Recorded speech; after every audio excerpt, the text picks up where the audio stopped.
If you're wondering what made me get into this project in the first place, really the idea that we need to do something radical to reach out to people where it may be intimidating for people to come inside the synagogue. I think that we were not intended to be separate from the ground, separate from the earth. In fact, the word for human in Hebrew is Adam.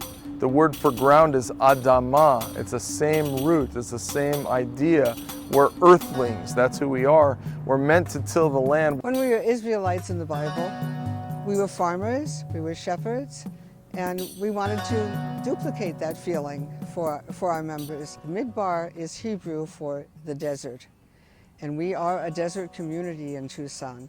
We were also hoping to invite or to attract young families, and that has really been one of our main reasons for doing this. I was approached by Micah, who was not a part of our congregation and had the courage to kind of share this crazy idea of building this farm here. Micah approached me and had already partnered with Jackie, who was also willing to roll up her sleeves and get involved. We were already having the chickens actually in our minds. That children can learn about not just their biblical roots, but where their food comes from. It doesn't come from a supermarket, it comes from the land. It comes from being guardians of the animals and also guardians of our earth. In the pandemic, everything that we're doing seems to be virtual except for this. And it's the only thing right now that brings people to come to the synagogue is to come and to care for the chickens and to work the farm and to build. I'm Leanne Rogers. My husband and I did the coop. Well, he designed the coop and he organized and coordinated the whole programs. Our family didn't know anything about chickens before we started this endeavor. We got family volunteers that wanted to raise the chickens. We got them when they were about 3 days old. Each of us kept them in our home with a heat lamp. But now that they were 6 weeks old, we were able to move them into the coop. That's how the whole program will be, is we are all just doing it together. I'm Jonah Ariza, and I had 4 chickens, and I helped raise them, and I held them to make them not scared of humans. Here in this moment. We have chickens. You have chickens at your house? Yeah. Do they sleep in your bed? No. I feel like it's really creating a deeper sense of community within a bigger community. You know, it's been a lot of fun to form closer connections with the families that have chosen to be a part of this, and whether they're helping out with the coop or the farm, and having their kids be around to help paint the coop or raise the chickens.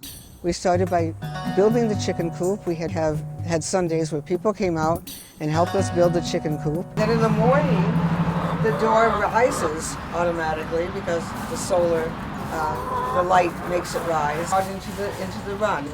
At night, it closes automatically when the sun goes down. And all the chickens are very smart. After the first night, they knew they had to be inside before the sun went down. The Hesso family, who are refugees, Kurdish refugees from Syria, who came out and spent many hours with us putting up that structure that became the chicken coop. And now they come and volunteer on Saturdays, on the Sabbath, when we're not able to do it. We have Muslim people that are able to take care. So it's really monumental, I think.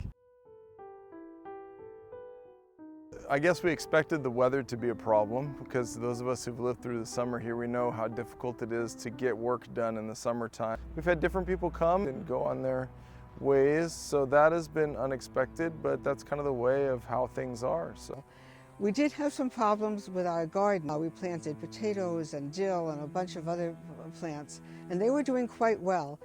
And here in Arizona, we have a breed of animals called javelinas. And the javelinas, a whole herd of them must have gotten in. They ate every single leaf and plant that we had planted, down to the roots. They also got into the shed, that's the back part of our chicken coop, and ate all the chicken feed. So we learned that we had to make that fence much better.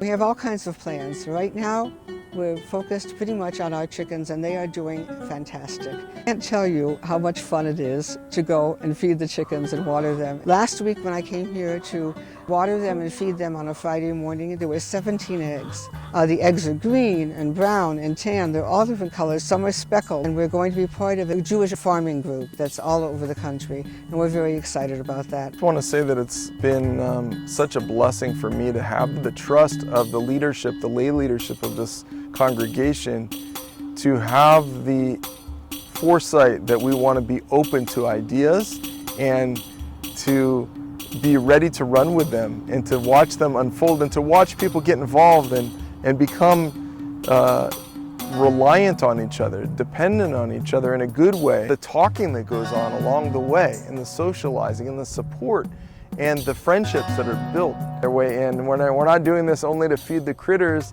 we want to do it to feed our souls as well.